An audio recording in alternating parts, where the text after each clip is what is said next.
Hello and welcome to the Global View on this Wednesday. I'm Andrew Gagan. Thanks for joining us here at AusBiz. Let's take a look at what happened overnight.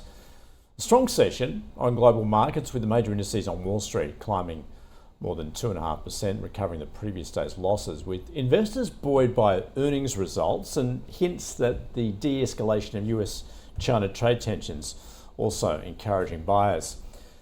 Stocks, specifically Tesla shares, surged ahead of its quarterly results after the bell, the EV maker topping profitability expectations while saying it would revisit its annual outlook in its next earnings report due to the impacts of shifting global trade policy. It also said it plans to release a cheaper car in the first half of 2025. Other mega cap names rose, including Apple, which gained more than 3%, and shares of industrial conglomerate 3M jumped after the company posted better than expected first quarter profit, though it warned of a likely hit from tariffs. Northrop Grumman shares also slumping after reporting a sharp drop in profit. Aerospace and defence company tumbling after flagging a potential $850 million hit to its annual profit due to tariffs. And aircraft manufacturer Boeing gaining after agreeing to sell parts of its digital aviation business. Well, the International Monetary Fund has slashed its forecast for growth in the United States and China due to the impact of US tariffs, while warning that further trade tensions would slow growth further. It cut its forecast for global growth by half a percentage point to 2.8% for 2025, and it's downgraded its forecast for US growth by 0.9 percentage point to 1.8% this year, and China's growth forecast cut to 4% for this year and next. Meanwhile, US Treasury Secretary Scott Bessent has said that he believes there will be a de-escalation in US-China trade tensions, which come amid reports of US trade deals with Japan and India, which are reportedly close. Now, on the data front, in the US, the Richmond Fed's Business Survey Index turned sharply negative, while the Philadelphia Fed's Non-Manufacturing Survey Index fell deeper into contraction. US Treasury long-term yields reversed some of the previous day's bond sell-off. Yields had jumped on Monday as President Trump called for the removal of Fed Reserve Chair Jerome Powell. He's now backtracked on that, and US 10-year yields at 4.39%, the 2-year at 3.8%. And the US dollar has regained some ground on hopes of a de-escalation in US-China trade. The Aussie dollar jumping almost 2% to 63.7 US cents, and Bitcoin surging to be now above $93,500 US dollars. Oil prices, they've gained as new US sanctions against Iran and rising equity markets prompted a recovery from the prior session's sell-off. Brent crude futures up almost 2% to $67 a barrel. Copper has jumped more than 2.5%, while iron ore is slightly weaker at $99 a tonne. And gold has fallen more than 1% after briefly touching another record high above $3,500 US dollars earlier in the session. US gold futures at around $3,419 an ounce. So let's get across what we're seeing, particularly on US markets. Morningstar's Chief US Market Strategist Dave Sekera joining us again. Dave, welcome back. Great to have you on the show again. Let's first take a look at where we've gone in equity markets, particularly with a focus there, obviously, on US stocks. Do you feel as though perhaps those losses have been overstated, that fears of tipping into a bear market are overdone? Exactly. Just the news media here in the US just has a very negative market sentiment to it this year. And in my mind, yeah, we are down, but kind of down as we would have expected at the beginning of the year. In our 2025 US market outlook, we noted that stocks are trading at a premium to a composite of our fair values, trading about that 4 to 5% premium, which going back to 2010, less than 15% of the time had markets traded at that much of a premium or more. So we're not necessarily surprised to see, this pullback. And back then, we also recommended to overweight value stocks, underweight growth stocks. Back then, value looked much more attractive than growth. In fact, growth was trading at the highest premium we've seen, since the peak of the disruptive tech bubble in early 2021. So when I look at the U.S. market, overall, it's only down about 10% year to date.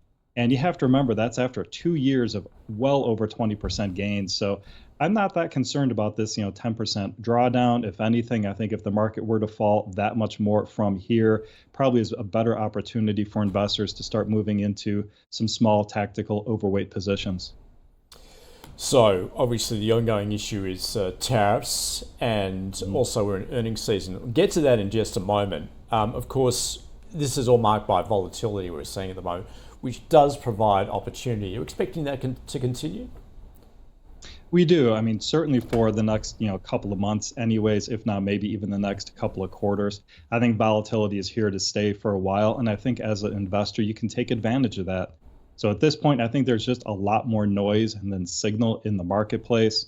With tariffs, we still have yet to meaningfully negotiate any new trade agreements. So no matter how those play out, I think there are going to be disruptions in the supply chains. We've already seen a lot of companies pull forward a lot of their inventory purchases in the first quarter, pre-ordering to get ahead of those tariffs. That, of course, will then lead to, companies not ordering in the second and third quarter as they use those up. And as you mentioned, we're also now getting into the heart of earnings season. Now, the big mega cap stocks don't report until next week, but I am very concerned that as guidance comes out, that it could be weaker than expected, specifically in the technology sector. So I think you can use this volatility as the market moves down, and in those areas where valuations warrant it, I think you can move into overweight positions. And then on those days like today, when the market moves right back up, then in position to be able to take some profit and get back to your market weight positions. Dave, what are your economists telling you there in relation to, obviously we've seen a US confidence or confidence in the US undermined over recent times. That has seen the US dollar come off significantly. Growth forecasts have been pulled back. Also the prospect perhaps of where interest rates are likely to go, clouded by what we're seeing, that commentary from the president in regards to Jerome Powell. Yeah, so our U.S. economics team did pull back their expectations for growth this year. Our base case is still no recession, but looking for a slowing rate of growth sequentially over the course of the year. Now, I do have to warn investors, personally, I would ignore the Atlanta Fed GDP now figure that is now indicating a negative GDP print in the first quarter. But I think what's going to happen is you're going to see the first quarter GDP, the way that it's calculated, be heavily distorted by those imports in the first quarter. I think that artificially lowers headline GDP, but we're still expecting the real economy to be positive, underneath.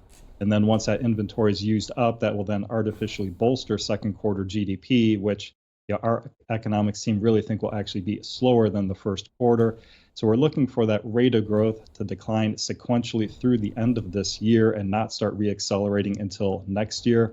At this point, our base case forecast for the U.S. is for GDP in 2025 of only 1.2%. So, Dave, let's then refocus on stocks, particularly with those valuations. I think we have your chart up in terms of sector valuations. Let's go there and what your expectations are. Yeah, so just taking a look at, valuations by sector, communications sector, the most undervalued, trading at over a 30% discount. Of course, a lot of that is just going to be Alphabet and Meta. Those two stocks trading at very large discounts to our fair value, both of them getting pulled down with the bear market that we've had in artificial intelligence stocks. So those look attractive to us. But it's not just those two stocks. In the sector, we see a lot of value in a lot of the traditional communications names. For example, Verizon is a 4-star rated stock at an 18% discount, provides a 6.3% yield. They just reported earnings, and we're very comfortable with our valuation estimate there. And then the one that might surprise people now is going to be technology. Technology has fallen enough. It started at very overvalued levels at the beginning of the year to now trading at an 18% a discount to fair value. In my mind, I think this is the year that we start seeing the technology sector really start to switch. So the past 2 years, 2023, 2024, has been all about investing in those AI hardware stocks, whether that was NVIDIA or some of the other networking companies. I think this is the year investors are going to switch their focus and really start looking for which companies will benefit by taking AI, utilizing that in their own products, come up with new novel products and services, and be able to generate revenue growth that way. as well as take AI, utilize it within their own business processes in order to drive margin expansion. So two companies that I'd be looking for there would be Adobe. That's a 4-star rated stock, trades at a 40% discount. Our team thinks it's very well positioned to be able to take advantage of that. And then also other companies, like ServiceNow is another company that we think will benefit from AI over time. If you're looking more for traditional tech plays, I would highlight AMD. That stock under a lot of pressure thus far this year. It's now trading at a 33% discount to fair value. Over time, we expect AMD probably ends up being the number 2 player behind NVIDIA in AI chips. Dave, energy has been under tremendous pressure. What are you seeing there in terms of opportunity and the discount it's at the moment? I like energy a lot. It trades at a 16% discount. Of course, we have seen spot oil prices coming down. Now, our long-term price forecast for West Texas Intermediate is $55 a barrel. It's $60 for Brent. So our long-term forecast, already incorporate these lower prices here. And even with those in our portfolio, in our models, we still think a lot of these stocks look very undervalued. And of course, energy, oil specifically, is going to give you that good natural hedge in your portfolio for inflation or any other geopolitical risk. So among the global majors, Exxon is still our pick. It's a 4-star rated stock at a 20% discount, 3.8% dividend yield. And then closer to home here in the US, our pick is going to be Devon Energy, 4-star stock, a little bit more of a discount at 25%, but less of a dividend yield at 3.2. And what are you seeing in the consumer space at the moment, Dave, particularly those defensive stocks and how they're likely to perform, noting what we're seeing in terms of those spending patterns by the consumer? So what's interesting about the consumer defensive sector is that there's 3 stocks that make up over 33% of the market capitalization of that sector. That's Costco, Walmart, and Procter & Gamble. Now, great companies, wide economic moats, very strong companies, but we think the market is just valuing those stocks just way too high. In fact, both Costco and Walmart are both 1-star rated stocks. That indicates we think they're very overvalued. P&G, a 2-star rated stock. And so between those 3 companies, just how overvalued they are, that brings the sector to an 11% premium over our fair value.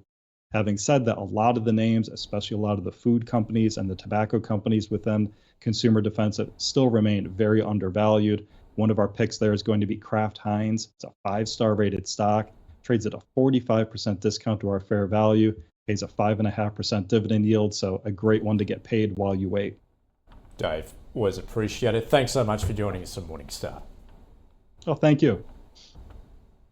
Dave Sekera, Chief US Market Strategist from Morningstar. Let's just take a look at where we're likely to get going on this Wednesday, a shortened trading week, of course, bookended by Easter and Anzac Day.